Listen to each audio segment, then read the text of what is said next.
In the name of the Father, and of the Son, and of the Holy Spirit, God is one. Amen. I hope you can all hear me and it's coming through okay, because I've had some problems with this so far today. I don't know why, but I wasn't feeling very happy with getting going, because it is such a dull, dreary, rainy day here in Lincoln. And I think it's probably caught the mood of a lot of my friends who are very football minded and will be extremely sad today. Football decided to go somewhere warmer and drier, and oh no, never mind. Well, um, it was quite interesting. I heard this great gasp of and shout of joy echoing through the streets where I live here in Lincoln last night, and that's more or less when I went off to bed. And then at about 3 o'clock in the morning, I was listening to the BBC World Service, and they started off with all sorts of peculiar things. And I thought, oh, obviously, England have not won this cup. Otherwise, they surely would have put that top of the agenda. Never mind.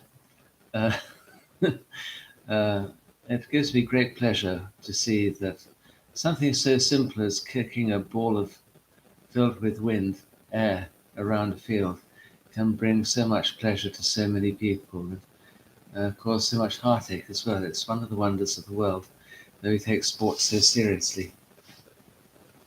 Anyway, here we go. Good morning, Anthony. And who else do we have here? Alex and Anton. Good Monday to you. Tiny Friday. Morning, Stella. Ahmed. See you later. Tatiana, John, Vicky, and it's raining in Farnborough, fresh migrant. Oh, sorry about that. I also have a cracking headache for some peculiar reason today. I don't normally get headaches, but I got one today though. Good morning, Nicoletta. God bless you. And Tatiana. Yeah, day of dealing with disappointing for many children, many quite adult children as well. Disappointment is a good thing to learn to live with, and it very much is a test of somebody's qualities. They can live with disappointment and then carry on going. I can remember when I was about 9 years old. Probably the only really great disappointment I've ever had in my life, that I found it very difficult to live with and then had to live with. I was about 9, and my father had bought for me a beautiful buck gazelle in Afghanistan. With this beautiful thing, really absolutely lovely living animal, quite large, with enormous horns. And this was due to be delivered to my house on a particular day. I remember going out to see the lorry on which this animal was and wandering around it several times, and there was no box there with air holes in it. And there was a note that was delivered to my father explaining that the people had decided not to give it to us, rather to give it to the zoo, where, I might say, it got eaten. And wandering around this thing, I was absolutely crushed with disappointment. And I remember thinking at the time that I'll not look forward to anything ever again in my life. And for a long time, actually, that's what I did. And it was a huge mistake. Had a big effect, I think, on me until I was about 14, that I just simply didn't look forward to anything. Didn't believe anybody, didn't look forward to anything, didn't expect anything good to happen. I was really deeply upset by it. And then I realized that the best thing to do, probably when I was about 14, 15, that you should look forward to everything and deal with disappointment. But that part and parcel of the excitement of something was the looking forward, and the receiving of it was just the cherry on the cake, really. And I've done more or less that since. So I can honestly say that I'm rarely disappointed now, but quite frequently excited about something that might come. There we go. Um, yes, welcome back to Nicoletta. She's been in Romania. I expect it's probably been quite a pull for her to come away from Romania and her family. Good morning to Brighton as well. Live stream for the first time, Jan. God bless you. Aaron, good morning.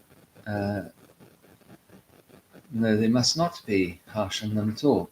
What they did was very, very courageous and brave. It must be tremendously difficult to gather yourself together, to kick a ball or do anything in front of millions of people. There are times when people are watching me, like when I'm doing one of the processions in church here, that I can barely put one foot in front of another accurately so I don't fall over. And certainly if I think about it, I can't, let alone the agony of having to kick a ball into a net while you're watched by just a few million people. Oh gosh, those poor sausages, they must be terribly disappointed this morning. Never mind. I'll tell you what though, it does show the mettle of some people. I think there can be very few people in this country now that haven't got an enormous respect for Gareth Southgate. What a splendid fellow. Anyway, there we go. Enough of football. 6 whole minutes whittling on about that nonsense. It was nice to see the Red Arrows racing over Lincoln last night, though. Okay, so Romans chapter 1, verses 9 onwards. For God is my witness, whom I serve with my spirit in the gospel of his Son, that without ceasing I make mention of you always in my prayers, making a request if by some means now at last I may find a way in the will of God to come to you. For I long to see you, that I may impart to you some spiritual gift, so that you may be established. That is, that I may be encouraged together with you by the mutual faith, both of you and me. And here we have another good example of probably Tertius getting involved. He's the fellow who is writing down what St. Paul was saying. St. Paul is speaking phrase by phrase, and as before, he adds all sorts of things. So we don't get the clearest of sentences from St. Paul. Really what should have happened is that Paul should have said what he wanted to say, then Tertius or somebody else edit out all the extraneous stuff that he didn't really need to say. Anyway, he didn't do that. Never mind.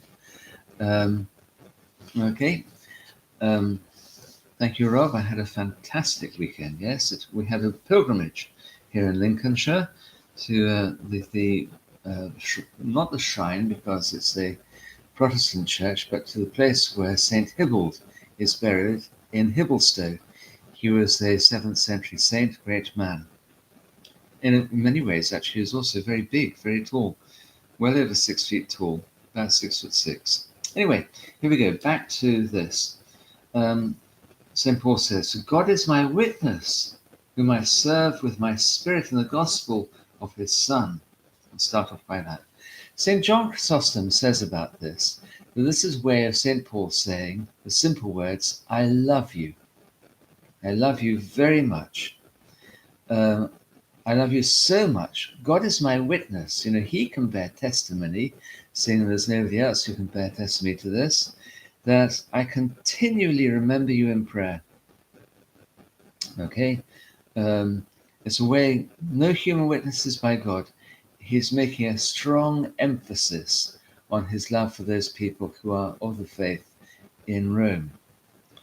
He then carries on, that without ceasing I make mention of you always in my prayers, making a request if by some means, now at last, and so on. Well, he says, my witness, God is my witness, whom I serve with my spirit in the gospel of his Son. The second little bit of this verse 9. The word there, serve, that he uses, is the word nakrevo, worship, God whom I worship. And there's a sort of slightly priestly overtone in this word, latria, to give worship, to give honor to, and so on. There are different versions of this, and this is quite a weak version, actually, and that's why it's whom I serve, rather, whom I worship in here, but it still has that priestly idea of service to a god, or to some great person. And within the Orthodox Church, we make similar sort of distinctions between worship. So normally you'd say that we pay particular sort of worship to God. That would be proskinesis, and we give latria to his honor and so on to the various saints, including the Mother of God. So we have that there. And then he carries on.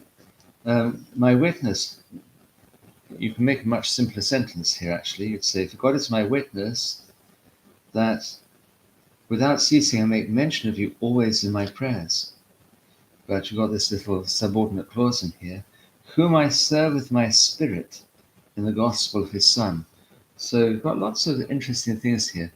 Whom I serve in my spirit. Various church fathers say this shows that St. Paul is putting his whole self into this ministry. He's not just paying lip service to it, but his entire being, right to the very core of his being, in his own spirit, he is ministering, doing this service towards God. And he then carries on. The gospel of his Son, in his Son's gospel, it says in Greek, important.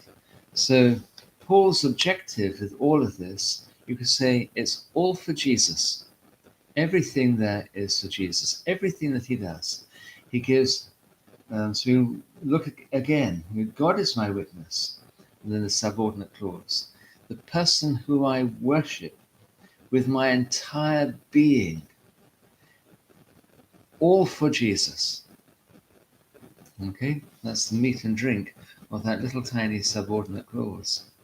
And then he carries on partly in 9, partly in 10. I make mention of you always in my prayers. In Greek, it really says unceasingly commemorating you in my prayers. Okay, and that gives that wonderful feeling that he loves them so much that they're constantly on his mind, and he's constantly making commemoration in his prayers. You know the way it is that people come to church and they ask for various commemorations to be made. They write it down on a slip of paper, give it to the priest, and the priest then makes commemoration, makes memorial of those people living and departed during the proscomidi, which is, if you're not Orthodox, that is the preparation of the bread and the wine before the services begin. So a service all by itself, a rather beautiful one, a very deeply meaningful one. And it's unfortunate in some ways that it's not seen by most of the people. I have done it in the past in front of everybody, where people come up one by one and they say the names of the people they want to pray for there and then they then take out a small particle of bread out of the prosphora, which is the loaf of bread, and place it upon the plate, which is called a diskos, to make memorial of that person before God. And St. Paul is doing something similar to that.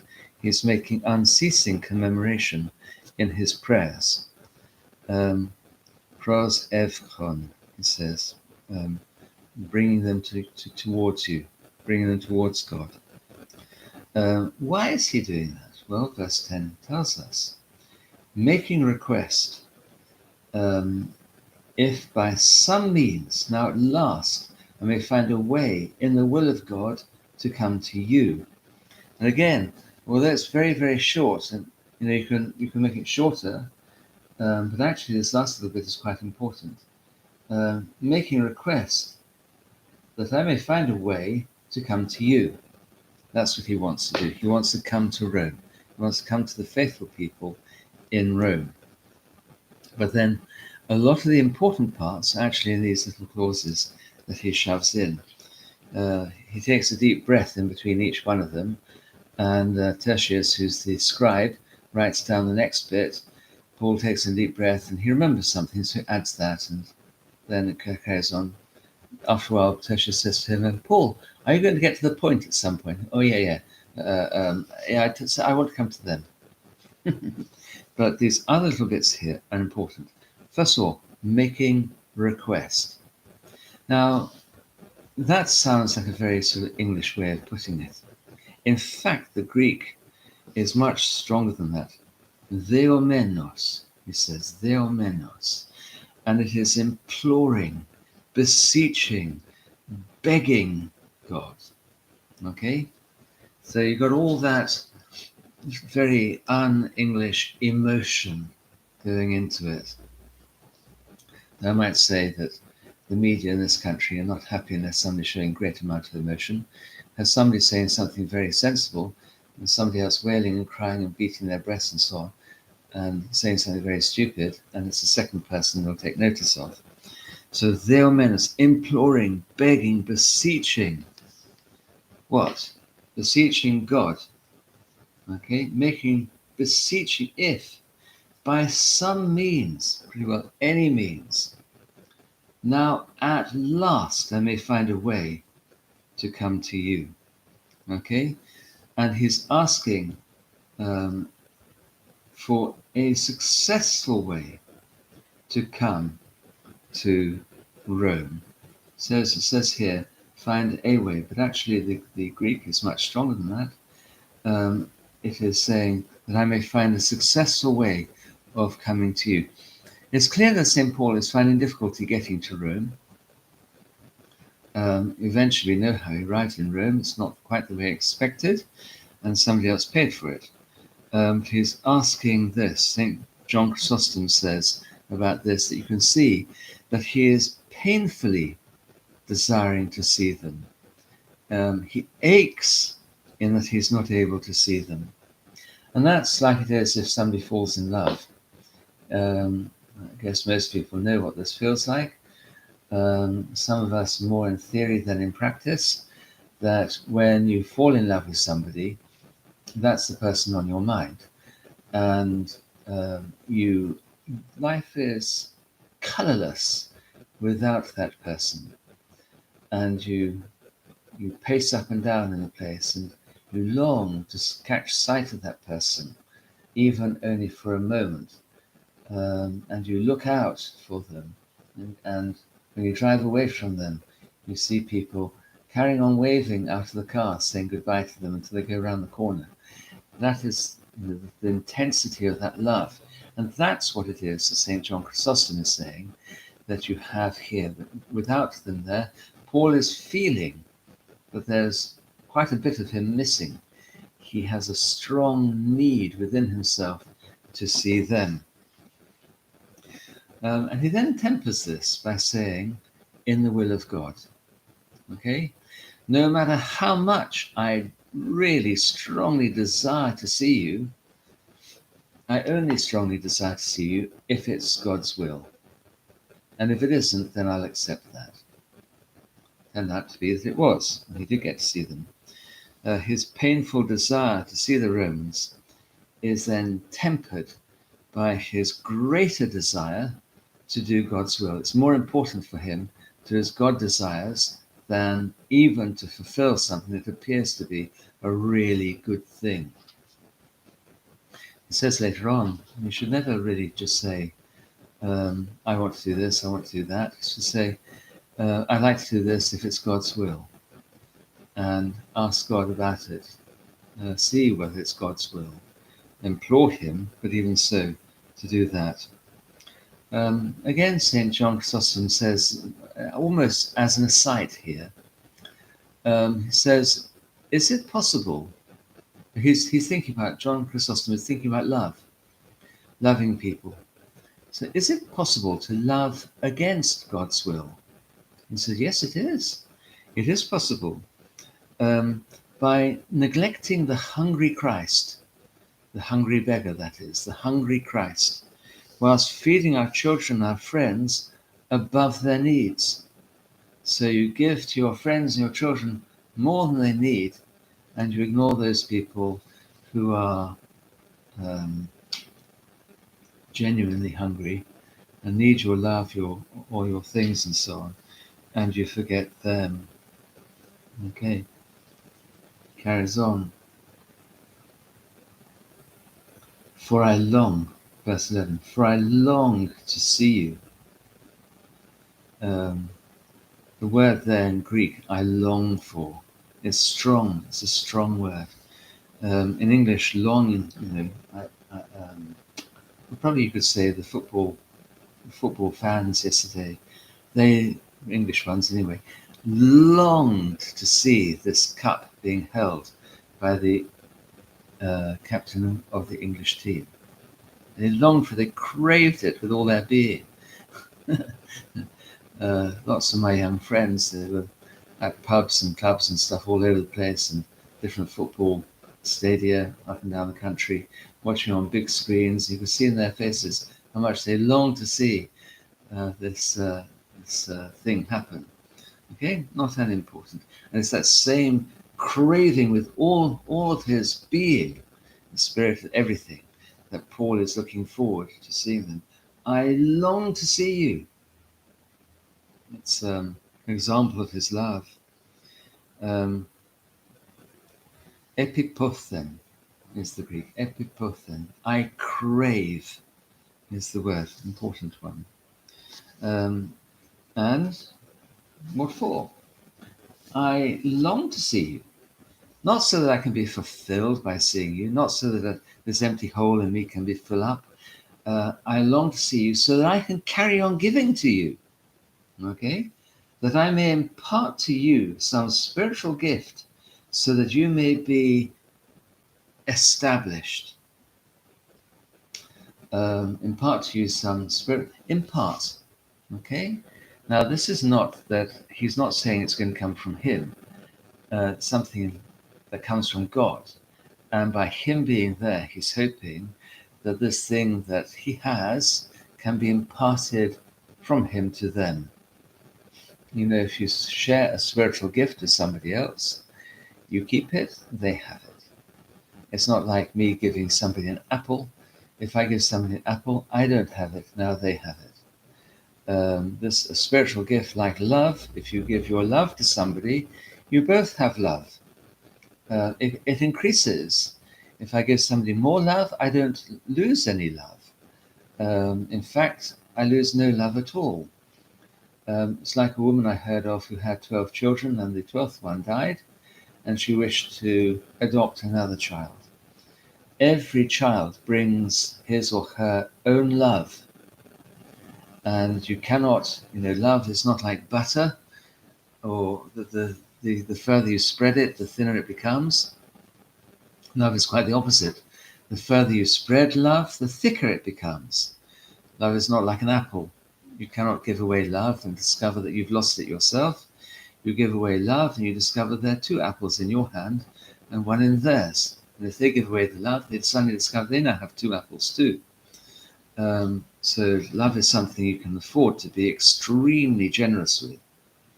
So he longs to, I may impart to you some spiritual gift so that you may be established. It means really, that word established, it means made firm. Somebody else missionized Rome, and now Paul wants to make sure they really understand the gospel. At this point, Tertius says to him, I don't think they're going to like what you've just said there, Paul. So why not? So because they think that you think they're not established already. And they're not going to enjoy that idea at all, because they are. And Paul then, I better say something else in that case. You can actually feel him saying it as you read through. So he carries on, not that, that is, that I may be encouraged together with you by the mutual faith that we share, both you and me. Okay, so he doesn't tell Tertius to rub it out. He wants to say that, I want to see you established, you guys. But then when Tertius says, I'm not sure again like that, he then adds that little phrase there, that I may be encouraged together with you by the mutual faith, both of you and me. Now Tertius there is quite sensible. In it is, each to the other may be encouraged. That's what Paul is saying there. I encourage you, you encourage me. I establish you, you will help to establish me. And that is actually something very important.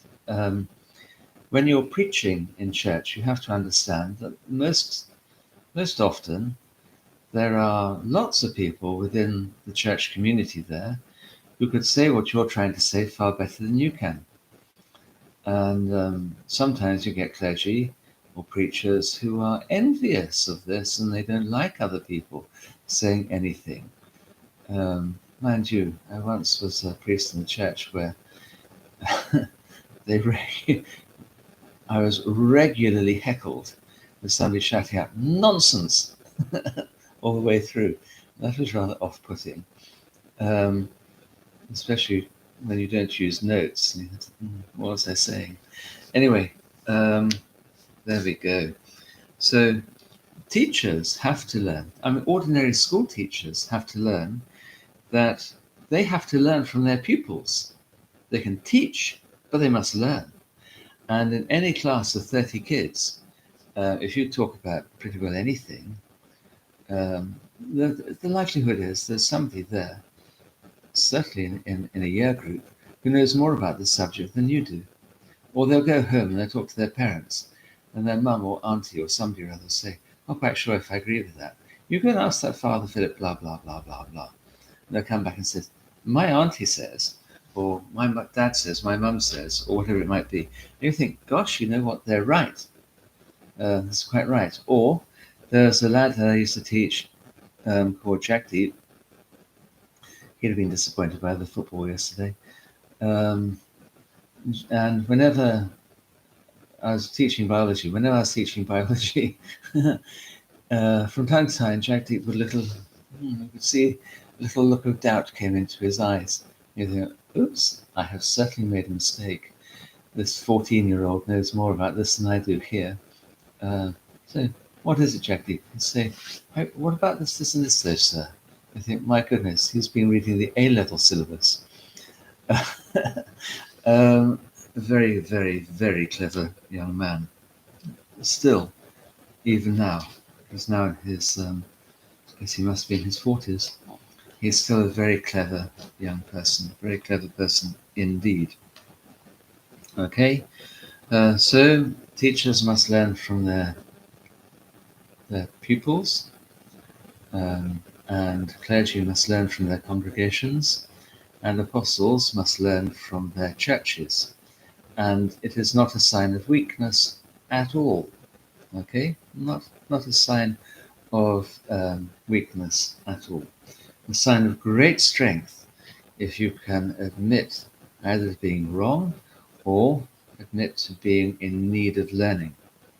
It's something you probably know yourselves, even here, as people write on the top chat, which I can see going down the side here, probably on the other side for you. I quite frequently learn all sorts of interesting things. Think, gosh, yes, that's interesting. I hadn't thought about it quite in that way. Hadn't noticed that bit there. Okay, right, never mind. So I too have to learn from you. Right, let's see what people have been saying. I can see lots of crying going on down the bottom about that, but that's about the football. Let me have a look, see what other people have been saying there first. Nicoletta wants me to read my messenger. Okay, then I will do. It was a fantastic weekend, Rob. This wonderful saint who was his spiritual father, St. Hibble's spiritual father, St. Chad. It was really the inauguration of a new mission, new Orthodox mission in Scunthorpe. There have been ones there before, but the person who is doing it has now become quite elderly, and so it's needing to be retreaded, and I think it will get off the ground. A good job was done before, now we need to carry on. Tony is in a slate grey damp island. What big surprise is that? Good morning, Melengeth. Good morning, Jovan. Happy Feast of the Apostles Peter and Paul. Woohoo! We can celebrate that all over again. The Brotherhood of St. Peter and St. Paul is what the monastic brotherhood is named after, and we live within the monasteries of St. Anthony and St. Cuthbert. And of course, St. Peter and St. Paul are very important to Antiochians. I used to tease my Catholic friend, Father Colin, who's unfortunately died about a year ago, and I miss him a great deal. Used to tease him and say, "Oh yes, of course, yes, there's Roman Catholics, yeah, St. Peter, yeah, Antiochians, St. Peter and St. Paul." He used to look very patient at me. Good morning, Gary. The penalty taker, young Saka, who missed as a new neighbour of ours, so the pain goes deeper. Oh, poor lad.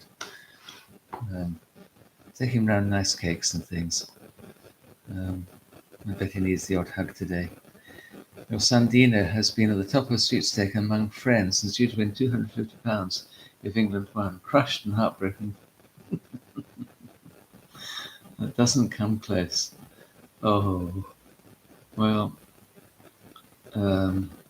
that's a shame. Thank Spiritual Father and Mother care for his or her flock. Pray for Reverend Julian Palmer's Green, just such a pleasant. God bless and keep her.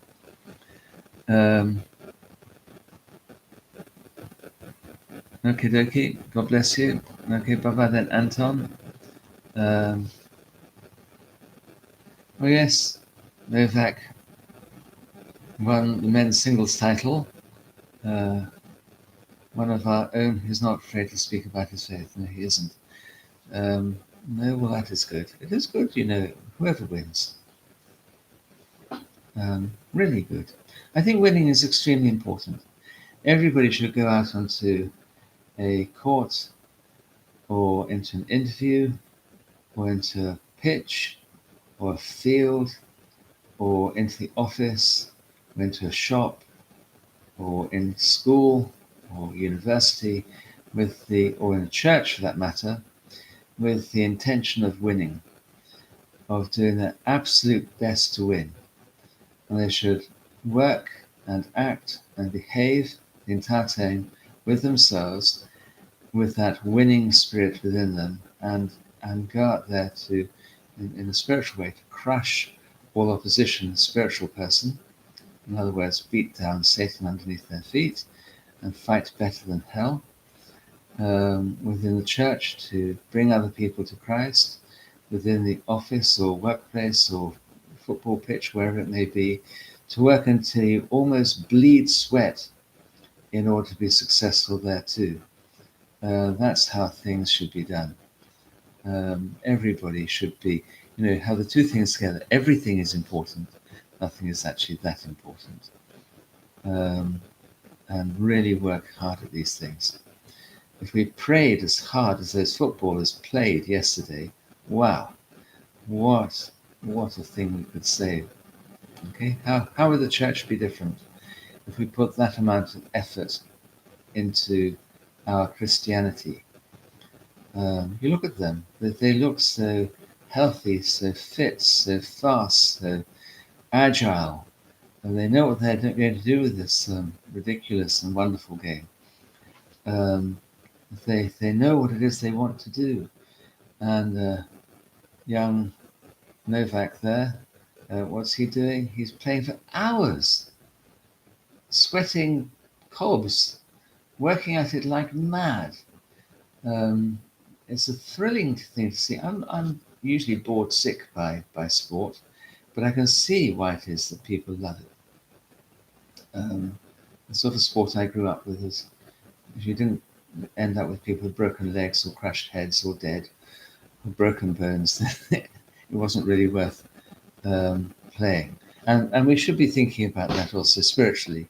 That's how to, inverted commas, play at being a Christian. It's no wonder that you see somebody said to me the other day that I had talked to some cleric who had said that COVID had been rather nice because they'd given them space just to do nothing and be. And I thought, what? This is the very moment, like a bull, to stick out your horns, go crashing into the enemy and or like an entrepreneur to go crashing into the work that needs to be done and say, let's see what we can do. Okay? Did I fly kites in Afghanistan? Akid. Everybody flew kites in Afghanistan. What could be more important? And you flew the kites with the idea of bringing down everybody else's. But in Afghanistan, the sport I was thinking about is a sport called Buzkhashi. It was played by quite a large number of people on either side, and they had whips and maces, and there used to be swords, but it became rather wimpy. And they cut the head off a calf or a goat, the buz, the calf, or goat, and they'd then go charging around this enormous field, scoring goals by picking up the goat while the horse is still galloping from the ground, then fighting off everybody else and delivering it into a goal, which is a circle half a mile further down the pitch. Okay, so there we go. Okay, there we have it. St. Paul was thinking about this, of course he was, yeah. And that intensity, we should be, as it were, cheering on our evangelists. We should be cheering on our heroes of the faith. This is what we did the other day by going on 10:36. Good grief. Shut up, me. I've had enough of my own voice. Okay, God bless you all. Don't forget to pray for each other and get some of that deep enthusiasm within you. I long, says St. Paul. I crave, I beg. Let's do the same. God bless you all.